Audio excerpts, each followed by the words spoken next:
O discípulo embriagado. Um mestre tinha centenas de discípulos. Todos rezavam na hora certa, exceto um, que havia caído no vício do alcoolismo. O mestre foi envelhecendo e mantinha aquele discípulo entre todos os outros.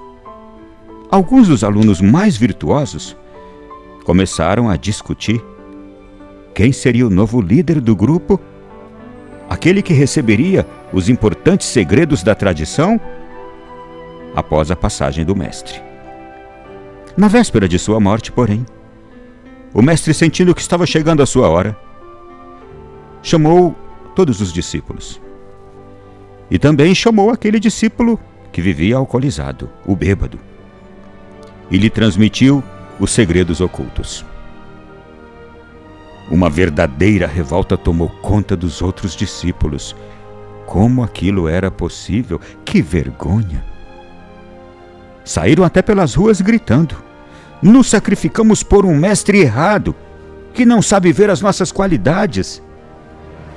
Ele passou os segredos das tradições, da nossa tradição, para o pior de nós.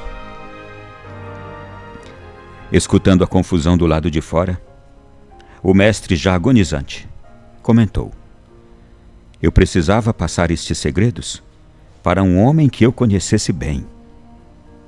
Todos os meus alunos eram muito virtuosos e mostravam apenas suas qualidades. Isto é perigoso.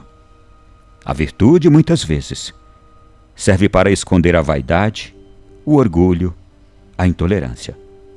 Por isso, escolhi o único discípulo que eu conhecia realmente bem, já que podia ver seu defeito: a bebedeira.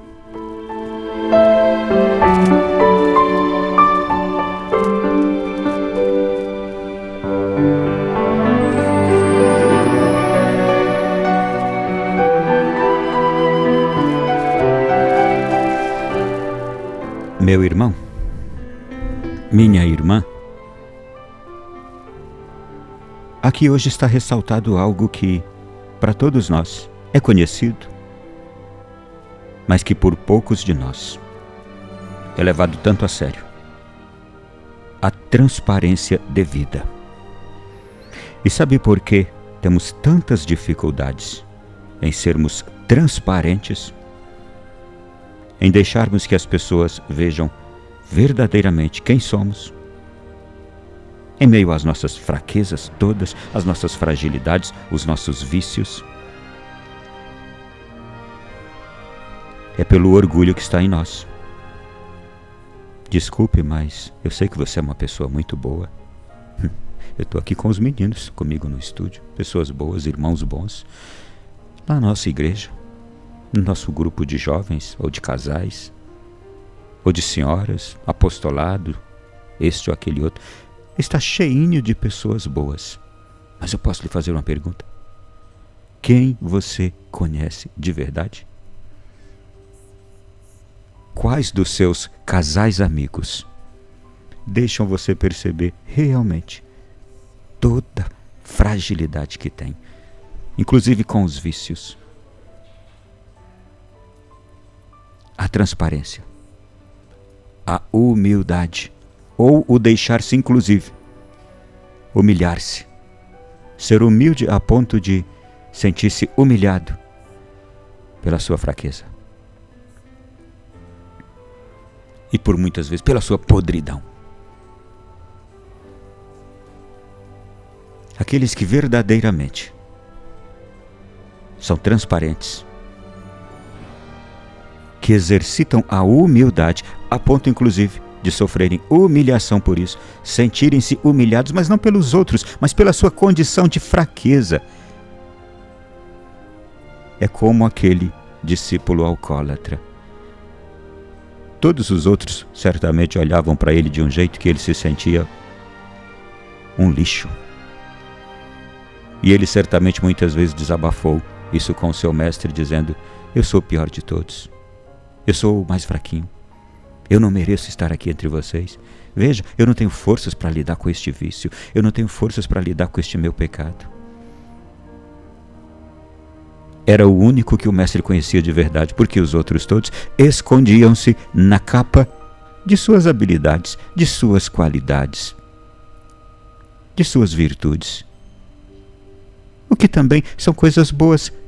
Aliás, todos devemos nos exercitar em sermos pessoas com habilidades, com capacidade, nos estudar. Devemos procurar estudar, conhecer, nos capacitar. Está tudo certo. E também buscarmos virtudes, sermos pessoas boas, praticarmos o bem, valorizarmos o que precisa ser valorizado, ensinarmos às pessoas as coisas boas e corretas. Sim, fazermos coisas certas. Isso mostra de fato que somos pessoas virtuosas. Desejar que as pessoas sejam melhores e contribuir para isso, ajudando-as da maneira que for necessária. Quantas coisas, quantas pessoas virtuosas nós temos. Em todos os lugares, gente. Tem pessoas boas na empresa que você trabalha.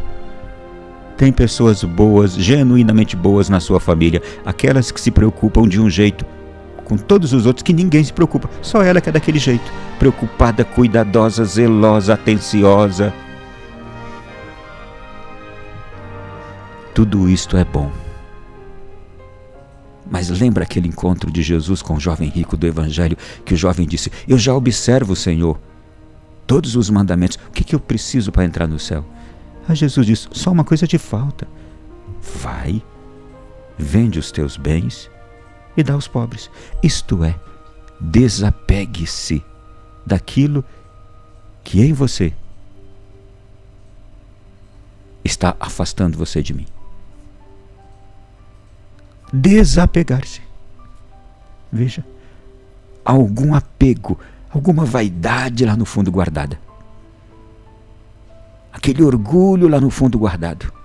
Aquela ambição humana lá no fundo guardada. Porque tem a ambição boa, que é o de querer fazer coisas boas, coisas grandes para o reino dos céus. Mas tem aquelas que a gente faz para que a gente também seja visto. Meu irmão, minha irmã, quantas coisas você tem observado, eu tenho observado, mas talvez ainda nos falte um detalhe, como aquele jovem que perguntou a Jesus: o que me falta para entrar no reino dos céus? Ele estava apegado. Ele ainda era apegado à riqueza que ele tinha. E nós provavelmente somos apegados a alguma coisa ainda. Eu e você. E somos pessoas boas. Isso não faz da gente pessoas ruins. A gente continua fazendo boas obras. Nós continuamos sendo bons exemplos. A gente não escandaliza ninguém, não é? Nós evangelizamos, levamos as pessoas para a igreja, subimos num carro de som, pregamos, cantamos. Nós vamos a lugares pobres, anunciamos o evangelho às pessoas simples. Também somos capazes de ir anunciar aos ricos. Ok, está tudo certo. Meu irmão, minha irmã, e como está a transparência da sua alma? Deus te conhece, mas você tem também se dado a conhecer e tem despertado um nojo pelo que há de ruim dentro de você? Porque não é nojo contra você, porque você não é ruim, mas um nojo àquilo de ruim que está em você. Não te pertence, mas está em você.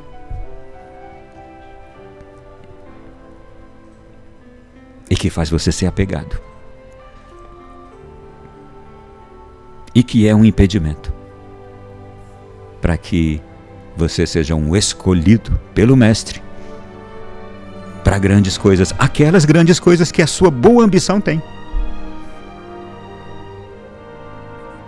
Veja, aqui, gente, é paradoxal, é uma coisa complexa da gente entender. Dentre todos aqueles discípulos, o Mestre sabia ali, quem tinha vícios piores, ele percebia, do que aquele que era dominado pelo álcool, pelo alcoolismo. Ele sabia quem escondia verdades, isto é, mentia. Ele sabia quem tinha vida dupla. quem tinha dupla personalidade. Ele sabia quem tinha ambição ruim, embora ele conseguisse ver qualidades em todos eles. E veja, de todos os discípulos daquele mestre, ele precisando passar o segredo da tradição, porque ele já estava nas últimas horas de vida. Ele escolheu aquele que, dentre todos os outros ali, aparentemente, porque tinha o vício do alcoolismo, seria o último. Mas ele era o mais verdadeiro, o mais transparente. Provavelmente ele chorava pela dor de não conseguir vencer o álcool. Provavelmente ele chegava, batia no peito diante do mestre e dizia: por que o senhor não me manda embora? Eu sou o pior de todos aqui.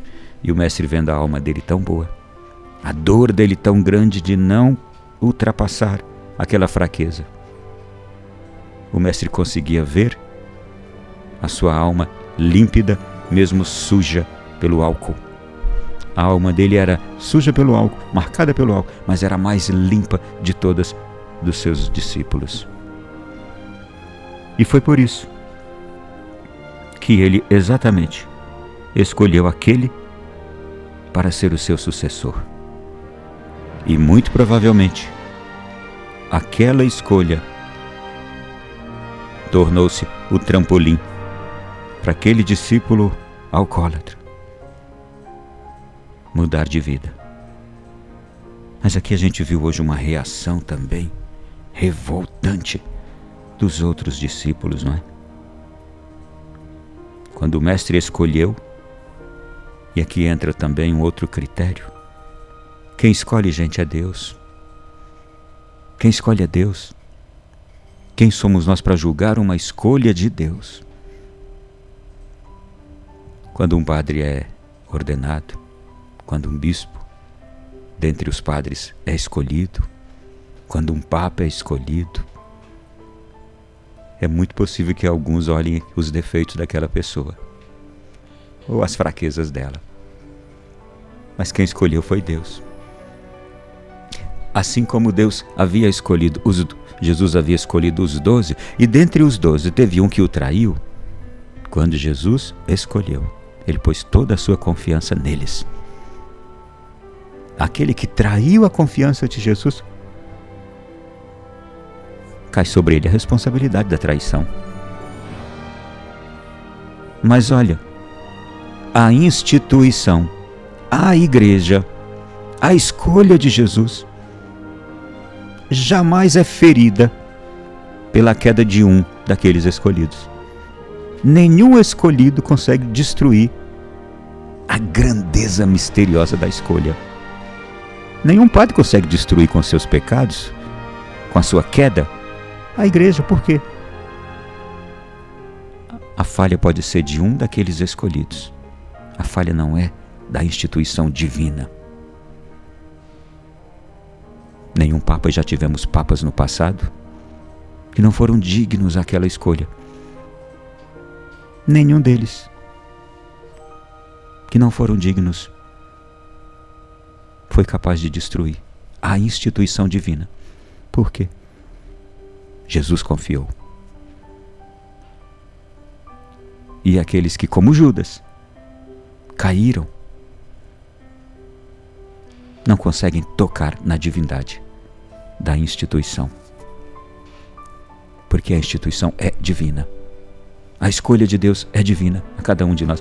Você que é pai, eu que sou pai também sou pai como você. Você que é mãe, você já observou como Deus confiou a nós a tarefa maravilhosa de cuidarmos de um filho, de uma filha, de educarmos, de formarmos, de prepararmos para a vida, de protegermos, de cuidar na hora da dor que eles passam, da doença que eles sofrem. Deus confiou em nós, confia em nós. Qualquer um de nós que falhar nesta escolha, nesta confiança, a falha será nossa e a responsabilidade dela também. Mas Deus confiou. Só o fato dele ter confiado em nós já nos deve encher de uma gratidão e aqui do bom orgulho. Meu Deus, ele confiou em mim. Aqui eu volto novamente à revolta dos outros discípulos que questionaram a escolha do Mestre por um deles e que não os agradou. Confiemos sempre nas escolhas de nosso Senhor, mesmo que a nós, humanos, ela não pareça acertada, mas Deus sempre acerta. Senão, você mesmo, e diga por si só, eu não digo. Jesus errou quando escolheu Judas. Você acha que ele errou quando escolheu Judas? Diga você, eu não digo isso jamais. Quem quiser que diga. Então jamais, gente, jamais condenemos, discordemos de uma escolha feita por Jesus. Porque Ele conhece o coração. E Ele sabe que todos somos capazes de fidelidade, capazes de lealdade e capazes de dar a vida por Ele. Se nós vamos corresponder ao que Ele sabe que somos capazes ou não, aí agora a resposta é nossa.